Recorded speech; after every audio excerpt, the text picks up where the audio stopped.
आता बातम्या पाहूयात विस्ताराने। आजपासून नागपूरमध्ये हिवाळी अधिवेशनाला सुरुवात होते। आज सभागृहामध्ये पुरवणी मागण्या सादर होणार आहेत। विविध मुद्द्यांनी विधिमंडळाचे हिवाळी अधिवेशन हे गाजणार आहे। विरोधक अनेक मुद्द्यांवर सरकारला घेरण्याच्या तयारीत आहेत। विधिमंडळाच्या हिवाळी अधिवेशनाला आजपासून सुरुवात होते।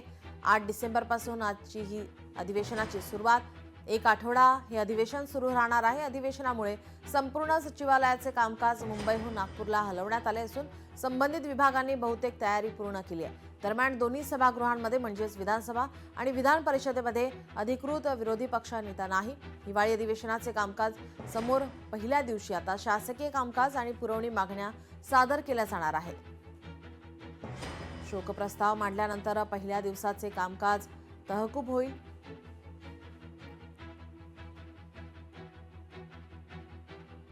आजपासून नागपूरमध्ये हिवाळी अधिवेशनाला सुरुवात होते। एक आठवडा हे अधिवेशन चालणार आहे। तर आज सभागृहात पुरवणी मागण्या सादर होणार आहेत।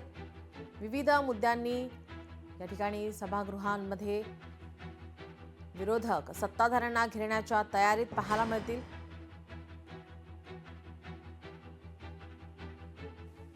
हिवाळी अधिवेशनाचे कामकाज समोर आता पहिल्या दिवशी शासकीय कामकाज आणि पुरवणी मागण्या सादर केल्या जाणार। शोकप्रस्ताव मांडल्यानंतर पहिल्या दिवसाचे कामकाज तहकूब होईल। आजपासून अधिवेशनाच्या कामकाजाला सुरुवात होते। विविध मुद्द्यांनी हिवाळी अधिवेशन हे गाजण्याची शक्यता आहे। आपले प्रतिनिधी ज्ञानेश्वर पवार आपल्यासोबत जोडलेत। ज्ञानेश्वर, आजपासून अधिवेशनाला सुरुवात होते, काय अधिकची माहिती? अधिवेशनाला सुरुवात होते, काय अगदीच आपण पाहायला गेलं तर आज हिवाळी अधिवेशनाचा पहिला दिवस आहे आणि हिवाळी अधिवेशन कडाक्याच्या थंडीमध्ये जे आहे ते आजपासूनच नागपूरमध्ये जे आहे ते राजकारण तापण्याची शक्यता आहे।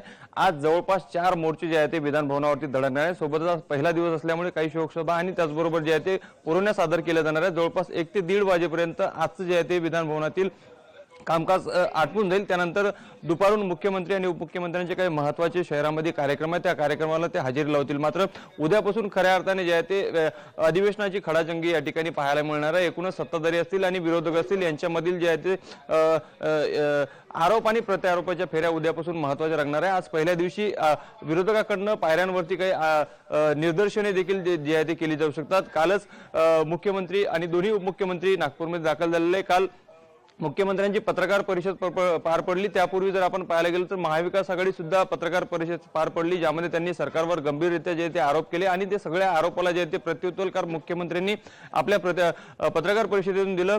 मुख्यत्वाने पाहायला गेलं तर या अधिवेशनामध्ये जे ते अनेक मुद्दे जे आहेत ते विरोधकांनी या ठिकाणी मांडले आणि त्या मुद्द्यांना धरून आता कुठेतरी सरकारला घेरण्याचा प्रयत्न जे आहे ते अधिवेशनाच्या माध्यमातून या ठिकाणी केला जाणार आहे। त्यामध्ये प्रामुख्याने जर पाहायला गेलं तर यावर्षी पावसाळ्यामध्ये शेतकऱ्यांवर आलेलं संकट जे आहे ते त्यामध्ये ज्या पद्धतीने शेतकऱ्यांना मदत पोहोचायला पाहिजे होती ती मदत पोहोचली नाही असा थेट आरोप जे आहे ते विरोधकांनी केलेला होता। मात्र काल मुख्यमंत्री देवेंद्र फडणवीस यांनी पत्रकार परिषदेतून विरोधकांना उत्तर देत जवळपास 90% शेतकऱ्यांना मदत पोहोचल्या गेली आहे। उर्वरित काही शेतकऱ्यांचे केवायसीचे अडचण असल्यामुळे ती देखील अडचण लवकरच दूर करू आणि ती पण मदत पोहोचू आणि गरज पडल्यास अधिकांश रक्कम जर द्यायचं जर असेल तर त्या संदर्भात अधिवेशनामध्ये चर्चा केलेली असं मुख्यमंत्र्यांनी बोलून दाखविलं।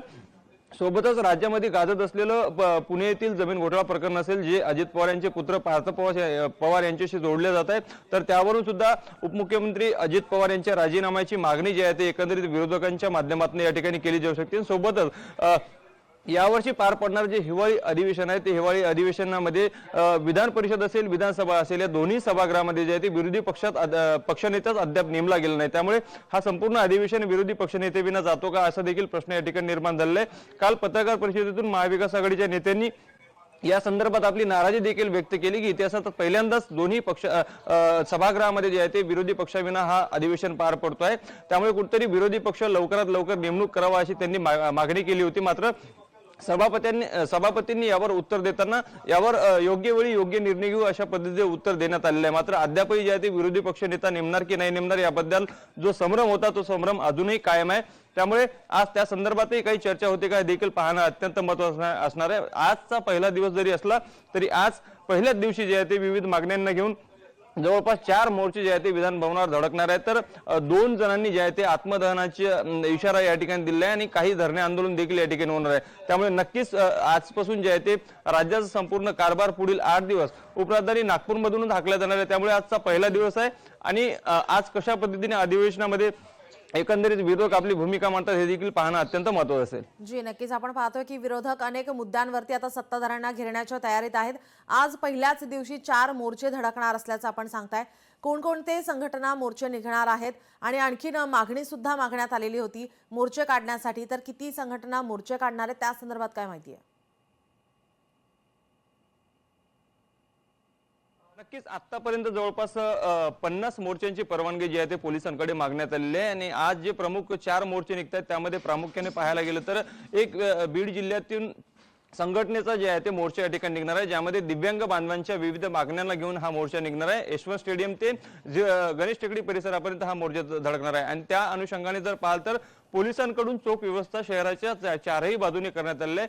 कोणती अडचण आणि कायदा सुव्यवस्थेचा प्रश्न निर्माण होऊ नये यासाठी पोलिसांचा चोख बंदोबस्त असेल। सोबतच पोलिसांनी शहराच्या विविध भागामध्ये जे आहे ते सीसीटीव्ही कॅमेरे लावलेले आहेत, चौकाचौकातील सीसीटीव्ही कॅमेरे असतील आणि पोलिसांच्या हेल्मेटला देखील कॅमेरे या ठिकाणी लावण्यात आले आहेत। त्यामुळे आणि एकूणच ड्रोनच्या माध्यमातून देखील या ठिकाणी या मोर्चेकऱ्यांवर जे आहे ते नजर जे आहे ते पोलिसांची असणार आहे। त्यामुळे नक्कीच हा मोर्चा आक्रमक होण्याची शक्यता आहे। विधान भवनावर आपल्या मागण्यांना घेऊन या ठिकाणी धडकणार नाही, इतरही काही मोर्चे आहेत जे आहे ते आज विधान भवनावर धडकतील आणि काही धरणे आंदोलन आणि सोबतच 2 जणांनी जे आहे ते आपल्या प्रश्नांकडे जे आहे ते सरकारचं लक्ष वेधण्यासाठी या ठिकाणी आत्मदहनाचा इशारा दिलेला आहे। त्यामुळे नक्कीच यांच्या मागण्या संदर्भात देखील काही निर्णय घेतलं जाऊ शकतं का हे देखील पाहणं आजच्या अधिवेशनामध्ये महत्त्वाचं असेल। जी ज्ञानेश्वर, याचे अपडेट तुमच्याकडून आम्ही घेतच राहू। तुर्तास धन्यवाद तुम्ही दिलेल्या माहितीसाठी।